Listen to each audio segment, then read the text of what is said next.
Hi guys! Andito pa rin tayo sa United States at tuloy-tuloy pa rin ang unboxing natin ngayon. Time check natin is 8 in the morning dito sa Illinois guys. So, of course, unboxing ang topic natin. And very interesting yung ating unbox ngayon. Isang klase ng footwear. Okay? So, meron tayong tatlong ipapakitang footwear ngayon, pero of the same brand. So, pero bago tayo magsimula sa ating unboxing guys, of course, ang ating mandatory ay magpasalamat kay Lord sa kanyang mga blessings at provisions at pagpapagaling niya sa mga may sakit. Thank you so much, Lord. And of course, sa ating family and friends na laging nanonood, nakasuporta sa ating ginagawa. Sa ating mga patrons and subscribers, thank you so much sa inyo. Malapit na yung ating raffle, December 28, 9 a.m. Chicago time, 7 p.m. sa United Arab Emirates, at 11 p.m. sa Philippines. So, tune in kayo guys sa mga oras na yun kung nasaan kayo. Time check nyo na lang kung ano yung time difference natin. Pero 9 a.m. Chicago time, December 28, mamimigay tayo ng sapatos na ma-acquire natin dito, at the same time yung shoe size nyo yun. So previously yung ating mga live is random sizes ko na nilaraffle ko, pero yung mananalo ngayon kanyang size ang ibibigay natin. Okay, so let's dive in na. Okay, so meron akong tatlong klase ng footwear na nandito.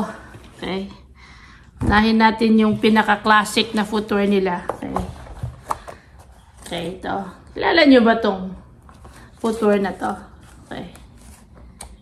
Okay. Ang brand nito guys ay Crocs. So, Crocs are clogs. Pero ito yung hindi typical na wood clogs. So, basically, pag sinasabi nilang clogs ay actually wood clogs. Pero itong Crocs ay nag-design sila ng clogs na hindi siya wood. Kumbaga, foam. Okay? Eva foam. Naggumamit sila ng rubber at saka iba pang materials, and at the same time nakipag-collab na rin sila. Okay. So ang Crocs guys, just a little bit of history, ay nag-start to noong 2002 dito sa United States. If I'm not mistaken, sa Colorado. Okay, so Colorado ang manufacturer nito at saka founder nito. So this is an American brand guys, ang Crocs. Okay, so itong unang-unang lumabas na Crocs nung araw. Okay, ito yung tinatawag nilang classic na Crocs nila. Okay? Pinaka-classic ito. Breathable. Hindi nyo na kailangang alamin kung bakit breathable, kasi may holes siya. Okay? So, for your comfort. And at the same time, may groove na siya sa loob para hindi madulas. So, it can be worn na meron naka-medyas kayo o kaya wala kayong medyas. Okay? So, yon. So, may groove din siya sa baba. Okay, parang anti-slip groove ito. Tapos, almost isa lang ang material nito, guys.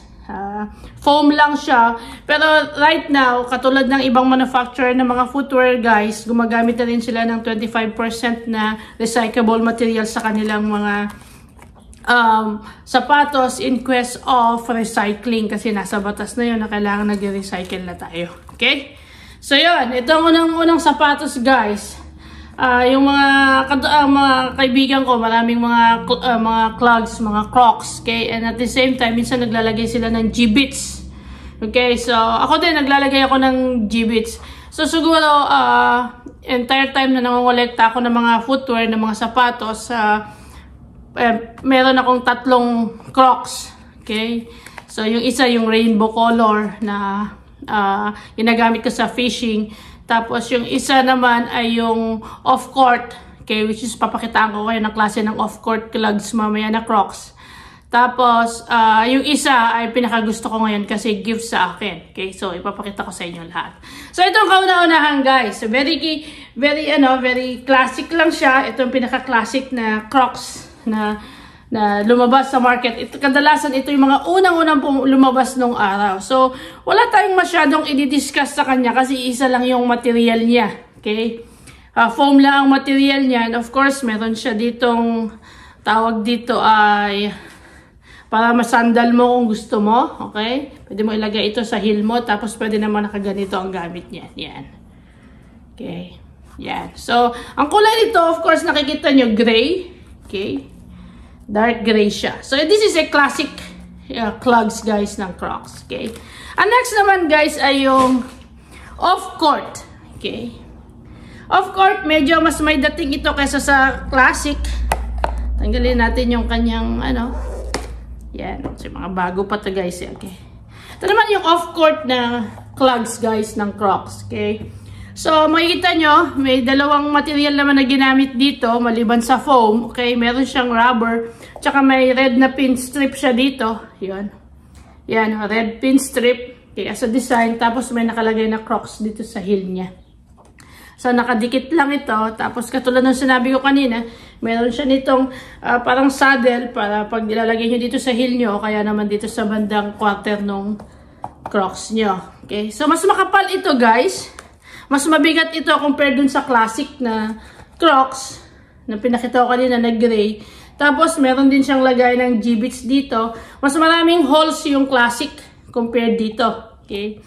Tapos, ito, dito sa kanyang midfoot, makikita nyo, or midsole, makikita nyo, may rubber siya na may spin strip nga siya ng red. So, mas mabigat ito guys. Mas mabigat ito kaysa dun sa classic. Okay, tapos pwede nyo rin gamitan ito ng, kung gusto nyo, wala kayong medyas o meron, okay lang din. Okay? Yun. So, pangalawa ito guys. Pangalawa. Okay. Tapos guys, ito na pinakagusto ko sa lahat. Okay. Pinakagusto ko sa lahat ay ang daran! Kakaiba siya, ano? Okay? Yan, o. Oh, di ba? Diba? Tapos may accessories pa siya. Ang ganda, no? Okay. Guys, ito ay collab ng Bush Beer. Or ano bang pronunciation na dun? Bush ba or Buck Beer? Pero alam ko Bush Beer. Okay, Bush Light. Yan. At saka ng Crocs. Diba? Ang ganda, no? Okay. So, dissect natin yung materials ito, guys. Kasi, very, intriguing ang kanyang materials dito at saka design niya. Okay. So, una, meron siyang accessories. Dito tayo sa accessories. Ito yung tinatawag na beer holder kapag ka malamig. Yung rubber na to. Ano nga ang pang tawag doon? May tawag dito eh. Anyway, sa madaling sabi, ito yung parang beer holder na irarap mo doon sa bottle. Yan. Ito yon. Okay. Tapos may nakalagay na Bush Light. Okay. Tapos yung isa naman, tatlo ang accessories nito guys eh. Meron siyang flashlight. Oh, di ba? Yan. Wala siyang baterya pa. Tapos ito, may can opener. Tapos, meron din siyang Bush Light. Okay. So, itong collab na to guys, nag-start nung this year, 2024. So, I'm lucky to have a pair of this clog na to. Kasi, syempre, collab ito. Masyado akong fan ng mga collab ng iba't ibang company. So, dati, nakipag-collab sila, if I remember it correctly, sa Pringles. Okay. Ngayon naman sa Bush Light. Okay. Tapos, ang gusto ko dito, okay. So, on top of the accessory niya, nakalagay dito na may zip siya. Yan, pwede niyong buksan. Tapos yan, may design siyang ganon. Okay, classic design for Christmas. Okay. Yan. Diba? Tapos, ang material nito, guys, ay canvas. Tapos, okay, fabric sa loob. Tapos, so, parang may layering kasi siya eh. So, pag sinira mo na to, canvas. Tapos, fabric sa loob niya. Tapos, of course, yung foam niya. Yan. Okay. So, pag sasara mong ganon. Tapos, ito naman, yung kanyang saddle ay, diba? Natatanggal. Natatanggal siya, guys. So, pwede mo tanggalin ito kung gusto mo. Tapos, gamitin mo lang ito para hindi siya sandal type. Para siyang slipper type na slide on. Okay. Yan. Tapos, of course, may Velcro belt siya to tighten it up according to your size. Okay.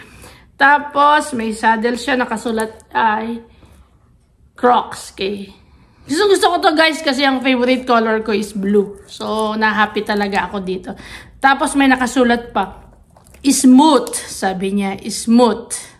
Okay. So, malambot nga naman kasi to guys. At saka very fine yung pagkakagawa nung kanyang rubber. Okay. Tapos, sa ilalim guys, iba ang kanyang traction. Meron siyang traction para siyang mga pods. Okay, may traction pods siya. So, lahat ng pods na different colors na nakita nyo na light blue, ay rubber ang ginamit nila. So, in between, ay foam na. Okay, tapos yun. So, itong mga groove na to, o kaya ito ay mga anti-slip. Okay. So, yon, di ba? Ang ganda. Okay. So, yan. Ito. Ito ba, kita nyo, may single stitch siya dito.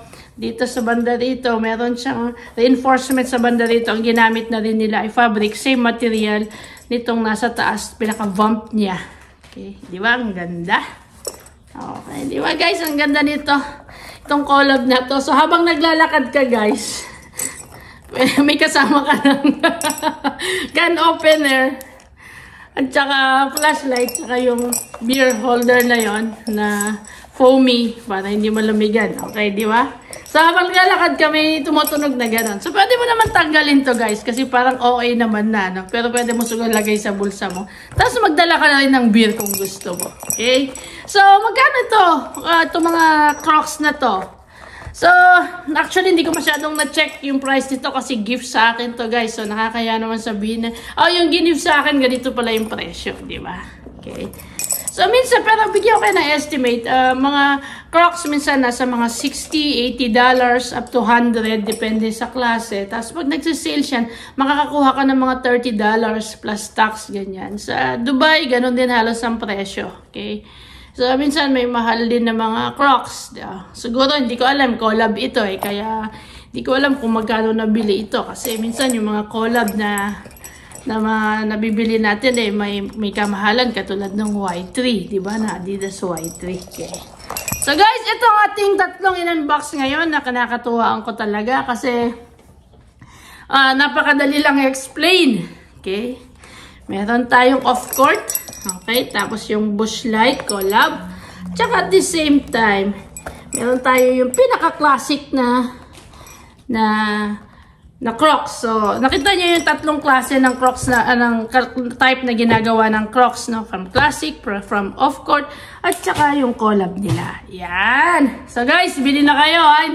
Bili na kayo, pero hindi ako nagbibenta, okay? Nakaka-happy lang at meron tayong ina-unbox na Crocs ngayon. Totally different sa ginagawa nating mga sapatos na Nike, Adidas, Hokas, and everything, Puma, at kung ano-ano pa. New Balance. Okay. So, hanggang dito na lang muna, guys. Thank you so much sa inyong panonood. See you soon sa ating live. Mananalo kayo ng sapatos doon. GCash, Etisalat, at kung ano pang ipapapremyo ng ating mga patrons, guys. Maraming salamat. God bless you all. Bye-bye!